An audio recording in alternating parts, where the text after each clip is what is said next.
Cuando quieras, Ceci. Buenas tardes. Buenas tardes a todos. Bienvenidos nuevamente al curso de actualización en Derecho Electoral. En el día de hoy se desarrollará el módulo número 2 del programa a cargo de los docentes Gerardo Sherlis y Juan Cruz Boguel. Les recuerdo que la exposición tendrá una duración de 45 minutos y al finalizar la misma, en los 15 minutos siguientes, los que deseen podrán formular sus preguntas por escrito en el canal de chat. Quien primero disertará será el profesor Gerardo Sherlis, a quien tengo el honor de presentar. Gerardo Sherlis es investigador del CONICET y profesor titular regular de Teoría del Estado en la Facultad de Derecho de la Universidad de Buenos Aires. Se graduó como licenciado en Ciencia Política y como abogado en esa misma universidad. Obtuvo su doctorado cum laude en Ciencia Política en la Universidad de Leiden de Países Bajos. Se especializa en el estudio de las instituciones políticas y en particular en los partidos políticos latinoamericanos, temas sobre los cuales ha dictado cursos de posgrado en diversas universidades, incluyendo las de Bolonia, Leiden, Buenos Aires, Di Tella, Nacional de Rosario, entre otras. Entre los años 2016 y 2019 se desempeñó como director de Reforma Política del Ministerio del Interior del Gobierno argentino. Profesor Gerardo Sherlis tiene el uso de la palabra.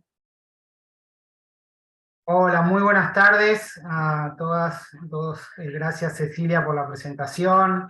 Muchas gracias por la invitación a este interesantísimo curso. Gracias también a Emanuel y bueno, especialmente a Cristian que me formuló la invitación. Es un placer para mí estar con ustedes aquí en este rato. Tenemos un pequeño ratito para conversar de estos temas tan amplios, si se quiere, así que lo que les voy a proponer es hacer un repaso y bueno, después en el tiempo que tengamos para la discusión, quizá concentrarnos en algún punto que les haya resultado especialmente interesante. Yo quizá voy a ir un poco rápido repasando los temas, que ya a partir de una presentación les voy a comentar cuál es la idea de la clase de hoy. Bueno, creo que más o menos se ve, no he logrado que se vea como corresponde, pero creo que ven ahí los temas. Vamos a hablar del régimen de partidos políticos, eso digamos es la propuesta para el día de hoy. Los conceptos básicos, vamos a repasar algunas cuestiones que seguramente la mayoría de ustedes ya conocen, del monopolio de las candidaturas, los requisitos legales para obtener la personería de los partidos políticos, la diferencia entre requisitos cualitativos y cuantitativos, y después sí ya nos vamos a concentrar más en el análisis, que es el objetivo de esta clase, mirar la legislación argentina en términos comparativos, en el contexto regional, las implicancias de la legislación argentina sobre el funcionamiento del sistema partidario, y dejar abierta una discusión sobre posibles reformas respecto a lo que yo voy a decir algo, pero sobre lo que podemos luego discutir, comentar. ¿Sí? Bueno, muy brevemente, porque como les decía, tenemos un rato breve, me gusta pensar que hay una tensión muy estructural entre nuestra noción muy incorporada de los partidos como actores fundamentales de la democracia. Esto no solo está presente en nuestra Constitución, en el artículo 38, sino que es una suerte de consenso muy extendido en la ciencia política, en el derecho público, que los partidos son necesarios para el funcionamiento de la democracia, que la democracia requiere de partidos políticos fuertes y sólidos, digamos. Esto se ha repetido de mil maneras en la literatura, que la democracia es impensable, salvo en términos de partidos políticos, pero por el otro lado hay una muy fuerte insatisfacción respecto a cómo funcionan los partidos políticos. Eso es algo que no es privativo de la Argentina, ustedes lo saben, es casi universal, con matices y con mayor o menor intensidad según el lugar, pero es algo que hoy podríamos caracterizarlo como una cuestión que se da a nivel global, ¿no? Y entonces, un poco como respuesta a eso, lo que nos encontramos es la intención de mejorar a los partidos a través del derecho, ¿no? Por eso vivimos en una suerte de reforma política permanente. Cada vez se ha ampliado más la normativa sobre partidos políticos y sobre elecciones. A mí me gusta mostrar un cuadro que no lo traje hoy acá para no extendernos demasiado, pero cómo se ha ampliado cuantitativamente la cantidad de palabras que le dedica el derecho a regular a los partidos políticos y a las elecciones desde 1985 para acá, desde que se sancionó la Ley Orgánica de Partidos Políticos, más que se ha duplicado la cantidad de palabras, y eso es obvio con solo pensar que hoy tenemos una ley de financiamiento, una ley de primarias, que la legislación regula una cantidad de cosas que hace 30 años estaban fuera del campo de la legislación, ¿no? Estaban dentro de la autonomía de los partidos políticos, digamos. Bueno, ¿qué puede hacer efectivamente el derecho para mejorar los partidos políticos? Es otra discusión, ¿no? Que no vamos a dar aquí. Lo que sí me gusta, me parece importante tomar en cuenta es esta definición que da la Corte Suprema de Argentina en varios fallos, y que es como un criterio muy general, compartido por, digamos, por corrientes teóricas que van, digamos, más allá de esta cuestión puntual, pero me gustaría centrarme por ahora específicamente en esto, cuando dice que los partidos existen por y para el régimen representativo, y no por y para aquellos, ¿no? Cuando pensamos en la normativa, en cómo legislar, tomar en cuenta este principio, ¿no? Los partidos políticos son instituciones fundamentales, pero son instituciones fundamentales para que funcione el sistema democrático, no en sí mismos. Y eso por ahora lo dejo ahí, que nos va a servir quizá para pensar algunas cosas después. Bueno, ustedes saben que se va viendo, ¿no? La presentación, se va pasando. Bueno, esto ustedes lo saben, la parte legal, entiendo que muchos de ustedes trabajan en la justicia, casi todos o todos son abogados. Saben que en la Argentina los partidos políticos tienen el monopolio para presentar candidatos a cargos públicos electivos, ¿no? Y también saben que esto no surge necesariamente de la Constitución Nacional lo que garantiza a los partidos es la competencia para postular candidatos, pero es una decisión, digamos, del legislador en la Ley Orgánica de los Partidos Políticos, que en realidad continúa leyes anteriores de partidos políticos. Hoy tenemos la 23298 del 85, que en su artículo 2, digamos ya en el comienzo, les da a los partidos la competencia exclusiva, ¿no? Les incumbe, dice, en forma exclusiva la nominación de candidatos para cargos públicos electivos. Los partidos pueden presentar candidatos no afiliados a los partidos, si los partidos así lo quieren, pero los candidatos deben ser presentados a través de los partidos políticos. Bien. ¿Y qué pasa con las candidaturas independientes? Bueno, la ley no las admite, esto se ha impugnado judicialmente en un par de ocasiones. En 1987 la cuestión llegó a la Corte Suprema y en el fallo Ríos estableció que estaba dentro del marco constitucional establecer el monopolio partidario de las candidaturas. Después de la reforma constitucional se volvió a plantear, argumentando que era inconstitucional a partir del nuevo texto de la Constitución darle la exclusividad a los partidos, y eso fue el fallo Padilla de la Cámara, que ratificó la misma noción, ¿sí? El monopolio partidario de las candidaturas no es inconstitucional. Las candidaturas independientes tampoco serían inconstitucionales, pero la ley puede optar por establecer el monopolio de las candidaturas. Y a nivel interamericano, digamos, del sistema interamericano de derechos humanos, también el tema fue resuelto por la Corte Interamericana de Derechos Humanos en Castañeda-Gutman, de 2008, donde también debió resolver el pedido de Castañeda-Gutman para ser candidato independiente en las elecciones mexicanas, y la Corte Interamericana falló de modo similar, con el mismo criterio que los tribunales argentinos, ¿sí? Tanto el monopolio partidario como las candidaturas independientes son compatibles con la Convención Americana de Derechos Humanos. México también tenía el monopolio partidario de las candidaturas, hoy no lo tiene más. Si como parte de una tendencia bastante amplia en América Latina, México reconoció las candidaturas independientes. También lo ha hecho Ecuador, Perú, Bolivia a nivel sur.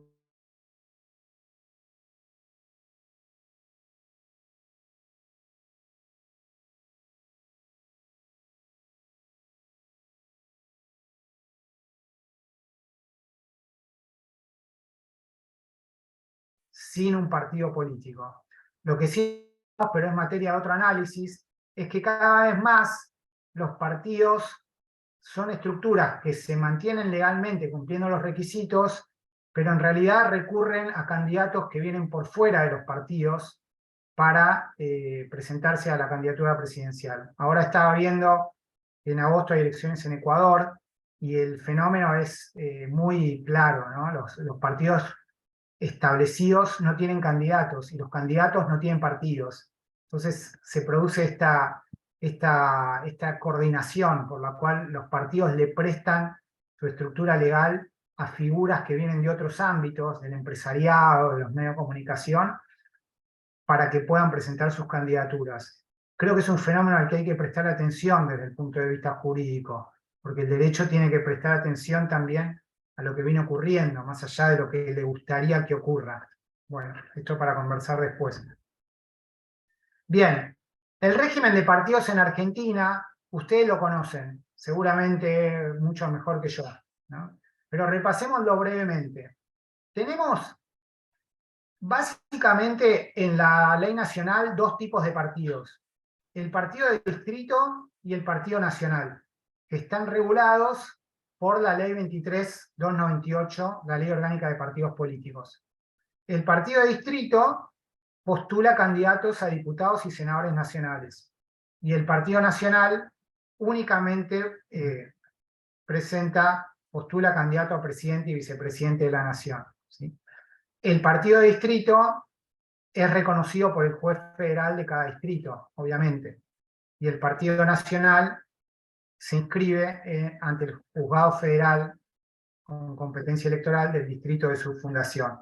Muy bien. Y por el otro lado, sabemos que está el partido provincial, en realidad ya ahí dependiendo de cada provincia, de la normativa provincial, pero en general siempre existe esta figura del partido provincial, que es el que postula gobernador, legisladores, y en general demás cargos provinciales y municipales. A veces existe el partido municipal también, y está regulado por la legislación provincial, ¿no? Y es reconocido por las autoridades electorales provinciales. Muy bien. El primer punto que quiero destacar, esto ustedes lo conocen bien, pero el primer punto que quiero destacar es la particularidad que tiene el régimen argentino al establecer esta noción del partido de distrito.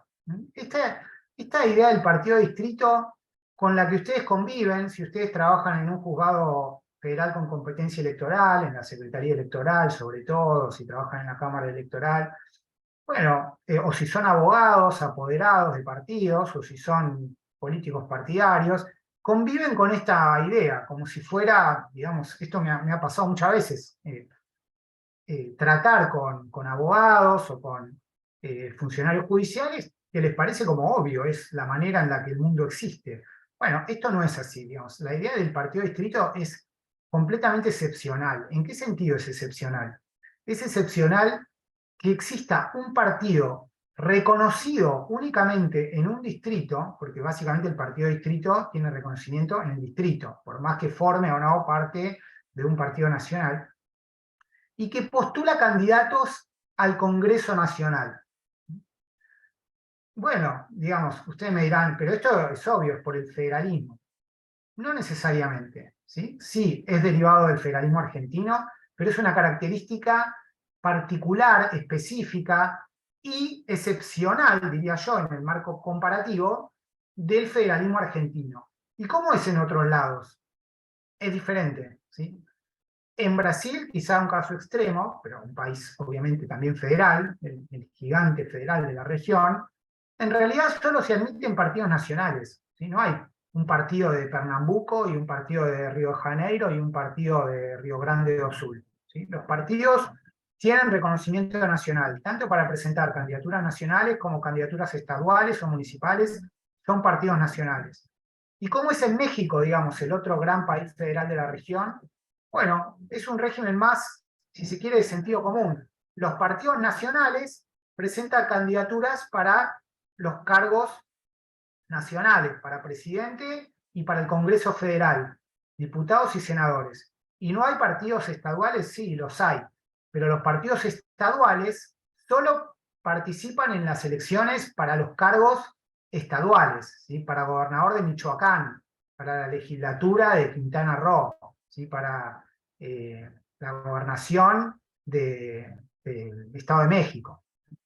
No puede un partido del Estado, cualquiera de estos, ¿sí? De Yucatán, presentar candidatos al Congreso de México, ¿sí? Al Congreso Federal.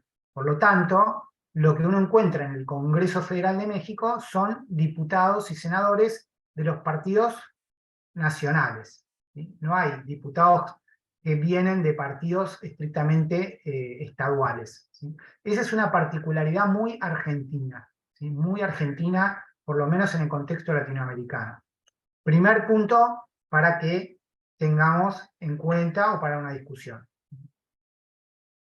Bueno, como ustedes saben, inscribir un partido político implica cumplir una serie de requisitos legales.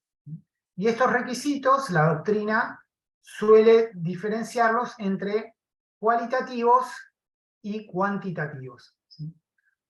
Históricamente en la Argentina, hasta digamos la última etapa democrática, fue muy importante la cuestión de los requisitos cualitativos, ¿sí? Varias veces los partidos fueron ilegalizados por por supuestamente no cumplir este tipo de requisitos, ¿sí? Por ser considerados básicamente partidos no democráticos o partidos antisistema, ¿sí? Hay muy célebres fallos de la Corte Suprema, como el fallo del Partido Obrero o el fallo del Partido Justicialista de los años 60, que hacían un análisis de la democraticidad de esos partidos y al considerarlos no democráticos los dejaban fuera de la ley. Ese tema no digo que ha pasado a un segundo plano, como ustedes seguramente saben, hay un fallo relativamente reciente de la Corte declarando la ilegalidad o no reconociendo la personería de un partido político, el Partido Nuevo Triunfo, un fallo de la Corte del año 2009, por justamente considerar que se trata de un partido antisistema, ¿sí? De un partido con una causa ilícita, como dice Fait en su voto, como un partido que no cumple el requisito constitucional del artículo 38 de respetar la Constitución, ¿sí? Por ser un partido que apunta a la violación del principio de igualdad del artículo 16 de la Constitución. Nosotros, obviamente es un tema súper interesante y siempre puede volver a estar en primer plano, pero no es esto lo digo, digamos, con pinzas, no es un tema que hoy sea central. Afortunadamente, los principales partidos políticos argentinos, me animo a decir, son partidos del sistema, más allá de que se digan de todo entre sí y cada uno quiera mostrar que el otro es no democrático, lo que fuera, en general son partidos que juegan con las reglas del sistema y la ley y la justicia así lo entiende, y no hay grandes partidos que deban enfrentar digamos, disputas o impugnaciones en estos términos. En cambio, la cuestión de los requisitos cuantitativos ha pasado a primer plano, cuando antes, solíamos tener un sistema bipartidista, ¿no? Con dos grandes partidos y unos poquitos partidos menores, no había toda una cuestión con los requisitos cuantitativos. Hoy la cuestión de los requisitos cuantitativos sí ha pasado a primer plano y por eso le dedicamos la mayor parte de esta presentación. Eso sin perjuicio de que la cuestión de los partidos antisistema y los requisitos cualitativos pueda ser abordada en profundidad y merezca un profundo análisis teórico, empírico, etc., ¿no?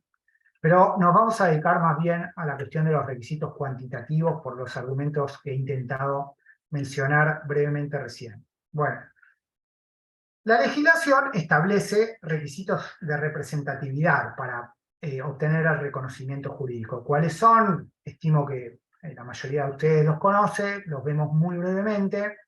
Están en la Ley Orgánica de Partidos Políticos. El artículo 7 bis, básicamente, para ir al punto central, requiere una cantidad de afiliados, ¿sí? ¿Qué tenés que tener para que te reconozca como partido político? Básicamente una cantidad de afiliados. ¿De cuánto es esa cantidad? La ley habla del 4 por 1000, quizá lo entenderíamos mejor con un 0,4%, del total del registro de electores del distrito, hasta el máximo de 1 millón. Es decir, que si el distrito, como es el caso de Córdoba, o de la provincia de Buenos Aires, o de la provincia de Santa Fe, o de la ciudad de Buenos Aires, o de Mendoza, o de Tucumán, supera el millón de electores, entonces ya no va a ser el 0,4%, sino que va a ser 4.000. Y esto vamos a ver, no es un detalle menor, aunque generalmente se pasa por alto. Vamos a ver que es importante, o vamos a tratar de mostrar que es importante. Bueno, esto es para el reconocimiento del partido de distrito, de esa anomalía, si se quiere, o ese invento argentino del partido de distrito. Y para tener un partido nacional, ¿qué necesito? Bueno, también estimo que la mayoría lo sabe, necesito tener reconocimiento en 5 o más distritos de un partido de distrito con el mismo nombre, ¿no? Con la misma declaración de principios, programa, base de acción política, carta orgánica. Si existen 5 partidos de distrito con esas características, pueden solicitar el reconocimiento como partido de orden nacional. Muy bien.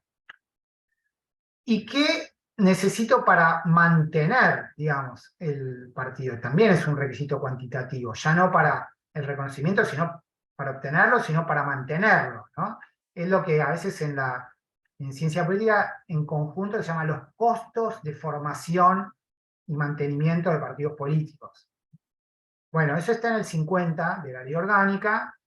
Nos interesan sobre todo los incisos C, E y F. Bueno, hay que realizar elecciones partidarias internas, eso los partidos más o menos lo cumplen, y si no lo cumplen lo dibujan, ¿sí? No es una causal muy frecuente de caducidad, ¿sí?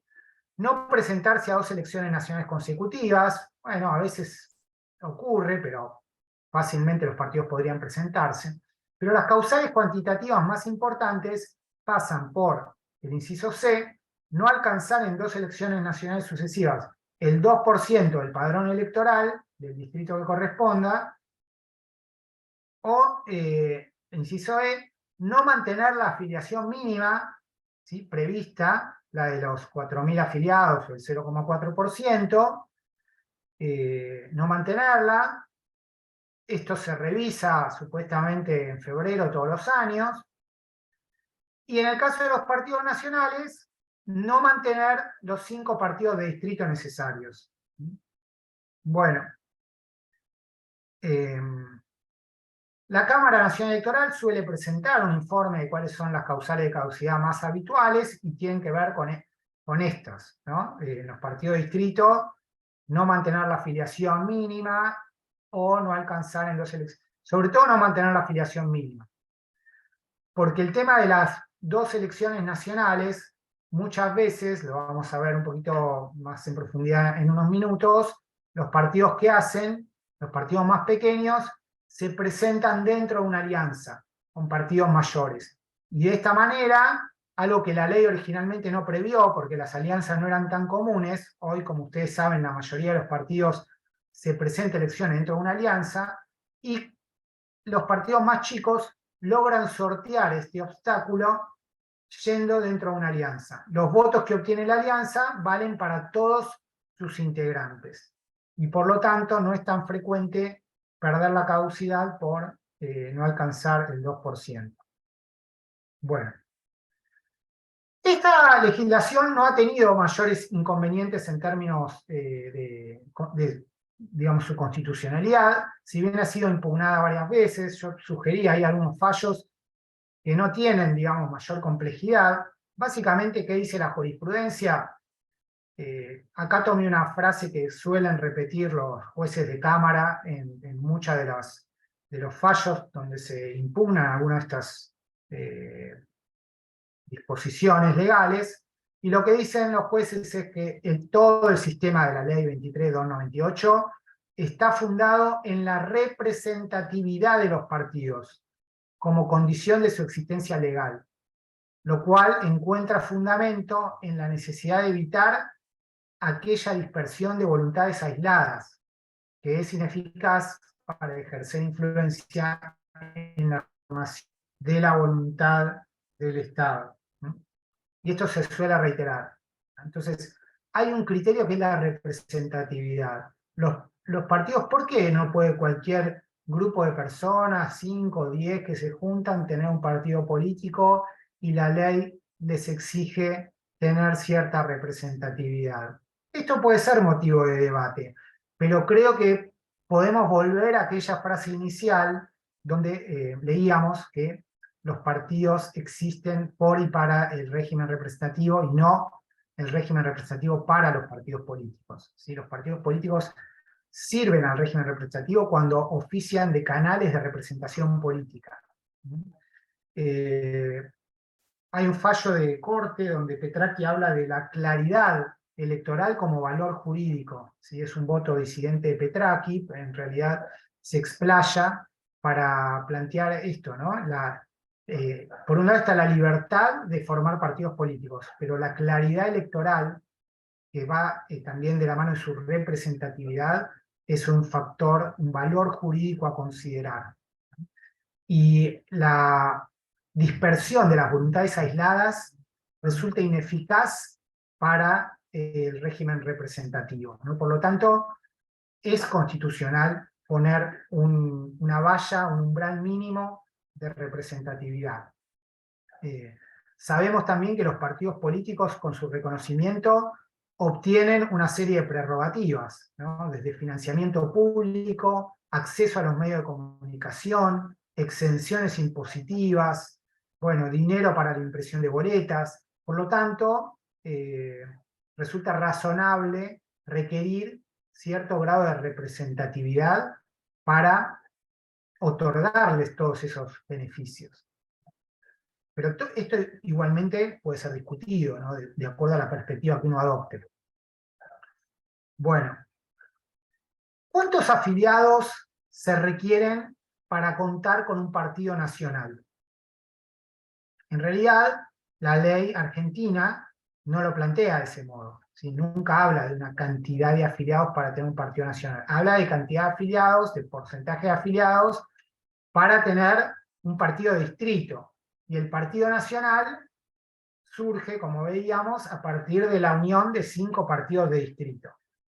Pero no es muy difícil hacer el cálculo, ¿no? Entonces, yo lo hice y podemos pensar en un mínimo de afiliados si formamos un partido nacional con 5 partidos de distrito en los distritos menos poblados, ¿no? Donde el registro electoral es más chico. Y entonces supongamos que en un extremo formamos un partido nacional con 5 partidos de distrito en Tierra del Fuego, Santa Cruz, La Pampa, La Rioja y Catamarca, que son los 5 distritos con menor cantidad de votantes, ¿no? Con los registros electorales más chicos. Bueno, en 2021 eso nos hubiera permitido tener un partido nacional con 5.263 afiliados. Eso es el 0,015% de los electores del país. El 0,015.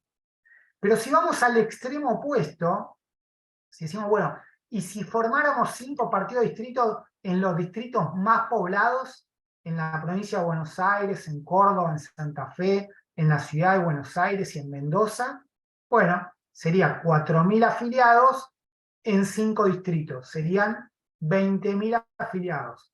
¿Cuánto nos da eso sobre el total de electores del país? El 0,058. O sea que el rango va del 0,015 a 0,058. ¿Y qué nos dice algo eso? ¿Qué significa? Bueno, para entender qué significa hay que verlo en comparación, ¿no? Como cualquier cosa, conocemos comparando, si es más, es menos. es mejor, es peor. Normalmente conocemos el mundo comparando. Bueno, claramente, por lejos, Argentina tiene el requisito más bajo de América Latina, ¿sí? Pero por muy lejos. Los países difieren, no todos tienen un mismo esquema, algunos ponen el énfasis en los requisitos para el reconocimiento, para el registro, como dicen en México, y otros ponen el acento en el requisito para conservar un partido político. Pero en cualquier caso, en conjunto, Argentina muestra el esquema de mayor laxitud, ¿sí? por lejos, ¿no? Veamos, no sé, empezando por abajo, en Perú se requiere el 3% de miembros sobre los votantes de la última elección, ¿no? Para obtener el registro, y un 5% de votos o elegir 6 diputados para mantenerlos. En México se requiere el 0,26% del padrón para un partido nacional y 2% de votos para mantener el registro en cada elección. Por eso después de cada elección caen varios partidos políticos. Podemos seguir, ¿no? En Ecuador, 1,5% de miembros del padrón para el registro y 5% en al menos una de las últimas 2 elecciones. En general, los criterios oscilan entre el 2 y el 5% de miembros o de votos. Nosotros tenemos algo mucho menos exigente. Como vimos, para tener un partido nacional puede alcanzar con el 0,015%, y en el peor de los casos sería el 0, como vimos, 0,05. ¿No? Y esto, fíjense, o casualidad, cuando vamos a ver cuántos partidos tienen los distintos países de América Latina, nacionales, nos encontramos con esto. Ahora en junio la Cámara Nacional Electoral presentó el último informe de los partidos con reconocimiento, ¿no? Partidos nacionales llegaron a 50, ¿sí? Hasta hace poco eran un poco menos, 46.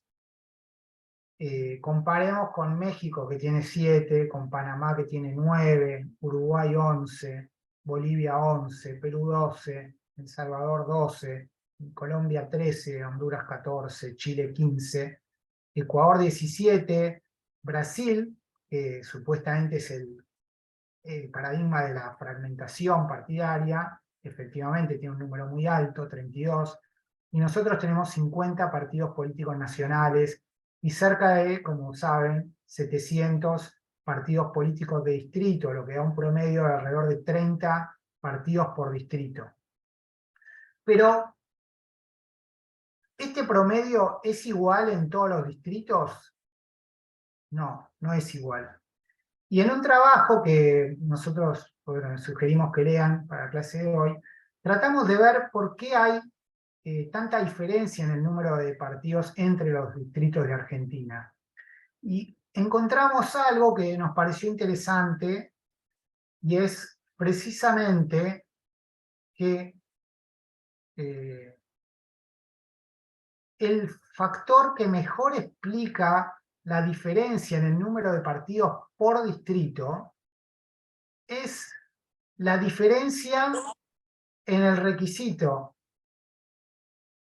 Estaba viendo que hay mensajes en el chat, no sé si me decían algo. Ah, no, está bien. Bueno. Ahora, enseguida yo voy a terminar la presentación, así tenemos unos minutos para conversar. Pero quería mostrarles esto. Los requisitos supuestamente son iguales en todas las provincias, en todos los distritos, pero en la realidad no es así. Por esto que les mencionaba antes, en las provincias chicas, hasta el 1.000.000 de habitantes, efectivamente es del 0,4%, ¿sí? O el 4 por 1000. Pero cuando pasamos el 1.000.000 de habitantes, ahí el requisito se planta en 4.000. Y el porcentaje, es decir, el relativo en relación con la población, con el electorado, en realidad, empieza a disminuir, ¿sí? Cuanto más cuanto mayor sea la población, menor es el porcentaje relativo de, el porcentaje, de hecho, de afiliados que requiero para tener un partido político. Fíjense, en la Ciudad de Buenos Aires ya no es del 0,4, es del 0,15. En Santa Fe es del 0,14. En Córdoba es del 0,139.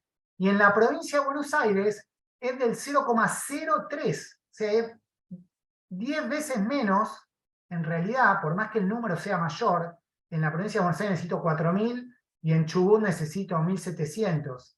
Pero el porcentaje es 10 veces menos el que necesito en la provincia de Buenos Aires. O sea que no es igual el requisito, es 10 veces menos. Y esto, justamente, no es inocuo. Cuando vamos a ver la cantidad de partidos por distrito, seguramente hay otros factores que contribuyen, pero hay una correlación directa entre el requisito cuantitativo y la cantidad de partidos. En los distritos más grandes, donde el requisito es menor en términos relativos, en términos porcentuales, el número de partidos tiende a ser mayor. ¿Sí? En la provincia de Buenos Aires hay 89 partidos reconocidos. En la provincia de Córdoba hay 48 partidos reconocidos, por lo menos en el último informe de la Cámara Nacional Electoral, partidos de distrito. En la provincia de Santa Fe, de similar electorado que Córdoba, hay 43 partidos de distrito. La ciudad de Buenos Aires seguramente tiene otros factores que lo explican, pero tiene 100 partidos de distrito. En cambio, en las provincias más chicas, donde el requisito es del 0,4 efectivo, que sigue siendo bajo el requisito, pero no tan bajo como en las provincias más grandes, los números son más bajos. ¿Sí? Yo tomé medio al azar, Santiago del Estero 26, Chubut 16, La Pampa 13, Santa Cruz 13, Tierra del Fuego 23. Bueno. Entonces, dicho esto, mis conclusiones antes de la discusión, digamos, el régimen, digamos, ¿qué puede hacer el régimen jurídico de partidos políticos? En mi visión, debería alentar la existencia de partidos fuertes, de partidos sólidos, de partidos, debería hacer lo que el derecho puede hacer, que no es mucho, pero por lo menos debería contribuir en el buen sentido, para que existan partidos sólidos, fuertes, representativos. Y lo que vemos es que el régimen de partidos políticos en Argentina va en un sentido opuesto. Favorece lo que llamamos bajos costos de salida. Los dirigentes partidarios que no están a gusto o no les cierra cómo los pusieron en una lista, tienen fácilmente la posibilidad de armar otro partido o de participar con otro partido, con estos sellos de goma, cantidades de partidos que se forman alguna vez y persisten, o que los propios políticos de un partido forman para tener un posible canal de salida, ¿no? Muchos políticos que son reconocidos como dirigentes de un partido a la vez son dueños de otro partido auxiliar, ministros de gobiernos provinciales o nacionales participan de un partido político, pero a la vez tienen su propio partido, ¿no? Todo esto contribuye a la fragmentación, ¿sí? Contribuye a la debilidad de los partidos políticos, si no permite establecer esos límites claros donde se identifican los distintos partidos políticos. Esto se intentó resolver un poco con las PASO, ¿sí? En vez de tomar el toro por las astas, se creó esto de las PASO y el umbral para acceder a la elección general.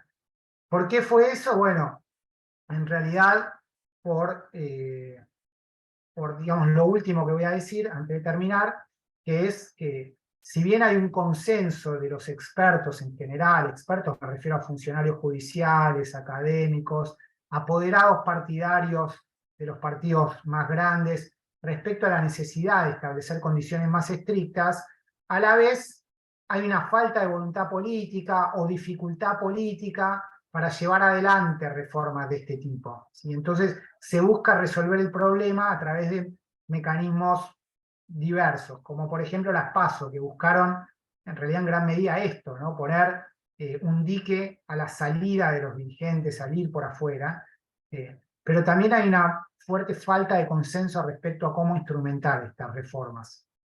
Bueno, ahora quedarían unos pocos minutos para preguntas o discusión.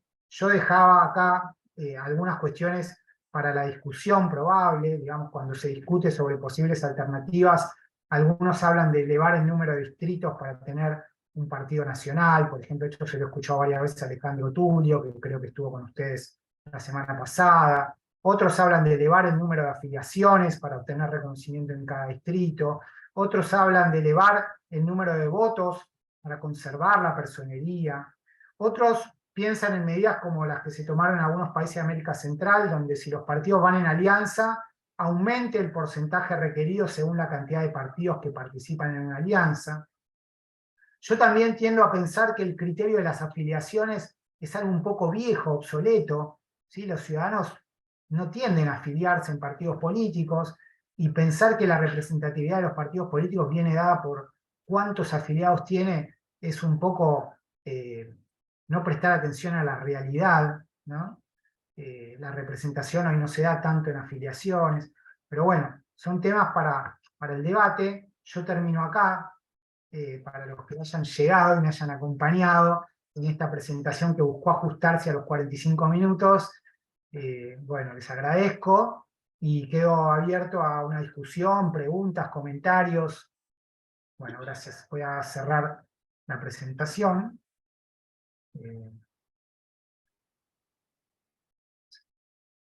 Muchas gracias, doctor Gerardo Sherlis, por su brillante disertación.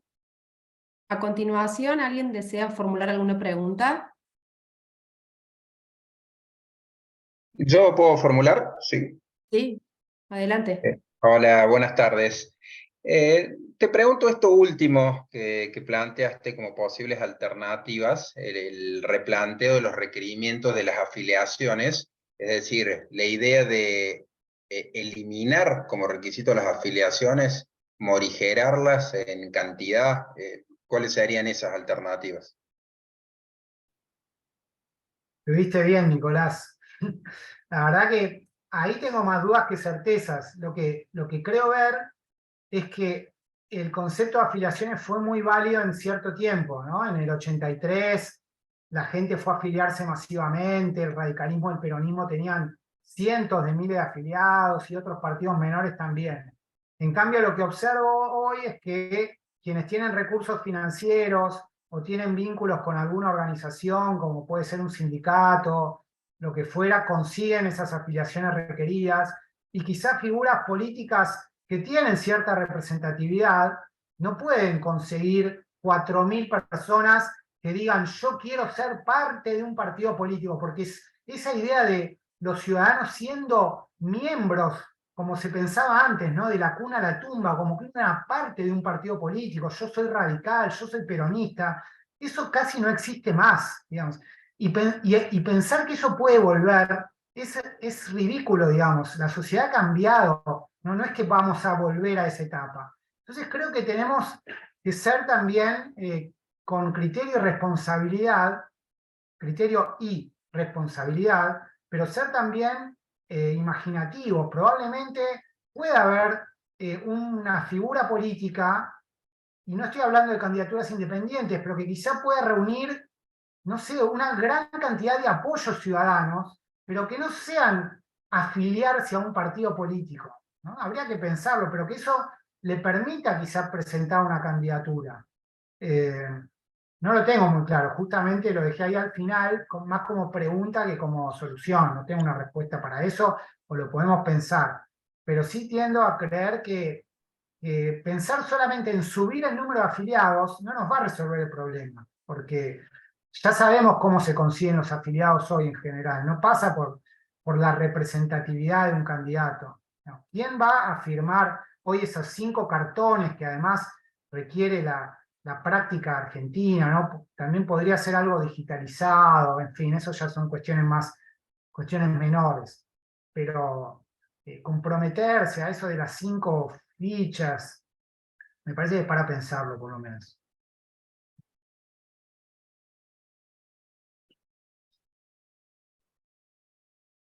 ¿Alguien desea formular alguna otra pregunta? Te hago una más, Gerardo, y no molesto más. Dale, Perdón. ya que nadie más pregunta. En primer lugar, comparto contigo el tema de las afiliaciones, que es un problema hoy al momento de constituir un partido político. Y esa idea, él no la había escuchado nunca, me llamó la atención. Pero te pregunto, hablabas del derecho comparado con respecto a las candidaturas independientes. ¿Hay desde las legislaciones del derecho comparado exigencias a estos candidatos independientes o simplemente los requisitos constitucionales que puedan tener las jurisdicciones? En general lo que uno observa es que los requisitos que se le ponen a los candidatos independientes en términos cuantitativos son similares a los que tienen los partidos políticos, así en cada país, ¿no? Supongamos si en México los partidos tienen que tener 2.000 afiliados en 300, en 30 circunscripciones, bueno, se le pide lo mismo a los candidatos independientes. Pero ya no de afiliados, sino de personas que avalan esa candidatura. ¿Sí? Pues ya no se trata de conformar una organización, sino de avalar una candidatura. En los distintos países donde se ha aprobado las candidaturas independientes, normalmente ha sido una suerte de respuesta del sistema político frente a la crisis de representación, o como se le quiera llamar, el descrédito de los partidos políticos, pero los propios partidos políticos se han cuidado de ponerle a las candidaturas independientes requisitos cuantitativos similares a los que tienen ellos para su registro. Y lo cierto es que hasta hoy no ha habido casos de candidatos independientes que han ganado cargos importantes como, bueno, la presidencia desde ya, o gobernaciones. No sé si... Estoy pensando en México, pero tampoco han llegado, me parece, a ninguna gobernación. Hubo algún candidato que sacó muchos votos. Digamos, tenemos ahí una tensión muy fuerte, ¿no? Los partidos sufren un descrédito muy, muy claro y extendido. En algún punto tiene que ver con malas performances de gobierno, y en algún punto con algo más estructural, ¿no? Los partidos tienen una dificultad estructural para mantener un vínculo sólido y estable con la ciudadanía, ¿no? Es inevitable que los partidos van cambiando sus posiciones para buscar al electorado, y eso les genera descrédito con su propia base, ¿no? Hay un montón de cuestiones para el análisis que hace que la gente piense en general mal de los partidos políticos en Argentina, pero después va a Italia y los italianos también piensan mal de sus partidos, y obviamente si va a Ecuador o va a Colombia, la gente detesta los partidos. Y lo que vemos en América Latina, si ustedes hacen un repaso, todos los candidatos ganadores de las elecciones de los últimos tiempos, excepto Lula en Brasil y el Partido Colorado en Paraguay, son todos partidos nuevos que se forman para la elección, ¿sí? Desde Lasso en Ecuador, Boric en Chile, bueno, ni hablar en Perú, cada elección son nuevos partidos, candidatos que forman su propio partido, en toda América Central. Ahora si vemos lo que viene en las elecciones en Ecuador, de nuevo son figuras que forman sus propios instrumentos electorales. Digamos, es como si lo que vemos de Milei acá fuera la norma. Entonces, Argentina se mantiene casi como una excepción, como Uruguay, donde todavía hay algo así como partidos estables que se reiteran de una elección a la otra. Pero nosotros ya somos como algo que está resistiendo una tendencia que es generalizada en América Latina. ¿Sí? Toda América Central, Guatemala, en El Salvador, el caso de Bukele, ni hablar en Guatemala, bueno, Nicaragua ya no es democrático, no lo podemos contar, pero lo que aparece en cada elección son nuevas figuras que dicen yo soy lo nuevo, los viejos partidos son lo malo, digamos, y entonces vienen con una nueva estructura, con un nuevo instrumento electoral, y los partidos duran poco, digamos. Entonces, todo eso tenemos que tenerlo en cuenta también a la hora de pensar la legislación, porque nos aferramos a una legislación medio del siglo XX, digamos, de los partidos del siglo XX, y la realidad se va yendo por otro lado. No digo que hay que correr atrás de los hechos. El derecho también puede tratar de morigerar los procesos y darles cauce, pero tampoco los puede ignorar completamente. Entonces, las candidaturas independientes, en general, yo soy reacio, me opongo porque me interesa, mi prioridad es un sistema de partidos, los partidos cumplen funciones centrales, estoy convencido de eso. Y por otro lado, veo que, bueno, digamos, a veces surgen figuras muy representativas está bien, digamos, el sistema político argentino los obliga a formar partidos políticos o insertarse dentro de las viejas estructuras. Hasta ahora en general eso ha funcionado, no sabemos hasta cuándo, pero bueno, ahí hay una tensión, ¿no? Me parece que no siempre ha funcionado bien. Los sistemas, la legislación latinoamericana lo que han intentado es ponerle requisitos altos, reconocer las candidaturas independientes y ponerle requisitos altos. Y hasta ahora me parece que lo que han logrado muchas veces es esto que les marcaba de lo que se ve en Ecuador. Por un lado están los partidos y por el otro lado están los candidatos. Y cuando los candidatos, ahora estaba mirando quiénes son los candidatos a la próxima elección en Ecuador, porque como los partidos ya no sirven para entender el mapa político, hay que mirar a las figuras, ¿no? Entonces aparece un tal Jan Toric, que es un empresario que tiene empresas de seguridad y de comunicación, pero Jan Toric va a usar algunas estructuras legales que están ahí, Sociedad Patriótica, el Partido Social Cristiano, y esos partidos ya son como emprendimientos que tienen sus dueños, pero no tienen candidatos propios, ¿no? Y lo mismo pasa con otras candidaturas, ¿no? ¿Qué puede hacer la legislación en relación con eso? Para pensarlo, digamos, tampoco lo tengo muy claro. Probablemente no pueda hacer nada mejor que lo que tiene ahora, no sé. Tampoco sé si eso es lo que viene en Argentina, digamos. Hasta ahora tenemos todavía grandes estructuras, en gran medida. ¿Cómo se sostienen esas estructuras? Con los recursos estatales, ¿no? Viven afincadas en el aparato del Estado, controlan grandes recursos estatales, controlan las burocracias públicas, controlan los municipios, controlan las gobernaciones, controlan las legislaturas, y eso les permite, digamos, sostenerse como estructuras burocráticas, ya sin arraigo social, digamos, porque no se sostienen en el arraigo social. Pero bueno, digamos, mantienen una suerte de monopolio de la representación. Pero miren lo que pasó en Chile, digamos, los partidos, los tradicionales, dominaban el mercado electoral, ¿no? La izquierda, la derecha, el Partido Socialista, la Democracia Cristiana, Renovación Nacional, y la gente empezó a ir por otro lado. Y un día, una elección, la última, bueno, ya los partidos tradicionales no lo votó nadie. Y fue medio de la noche a la mañana. Pero ¿cómo? No era el sistema ejemplar donde estaba el socialismo por un lado, la alianza de derecha por el otro, parecía que funcionaba todo perfecto, pero por abajo la gente se había ido yendo, alejando de esos partidos. Bueno, se formaron cosas nuevas, digamos, están en proceso, digamos. Vemos que es difícil que la democracia funcione bien sin esas entidades tan poco simpáticas que son los partidos políticos, ¿no? Las necesitamos, son una suerte de mal necesario. Bueno, y de ahí la legislación tiene un rol importante que cumplir. De nuevo, no tengo recetas, nos llevaría a una discusión un poco más amplia. Pero bueno, ya no me extiendo más, pues ya le empiezo a robar tiempo a la pausa y al recreo. Nuevamente, muchas gracias, doctor Gerardo Scherlis. ¿Ha quedado alguna otra pregunta pendiente de responder?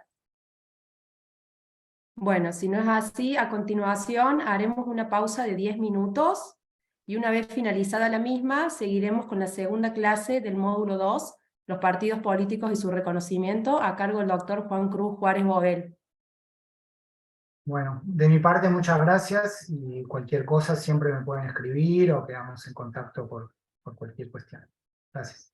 Bueno, volvemos en 10 minutos con la clase del doctor Juan Cruz Juárez Boguel.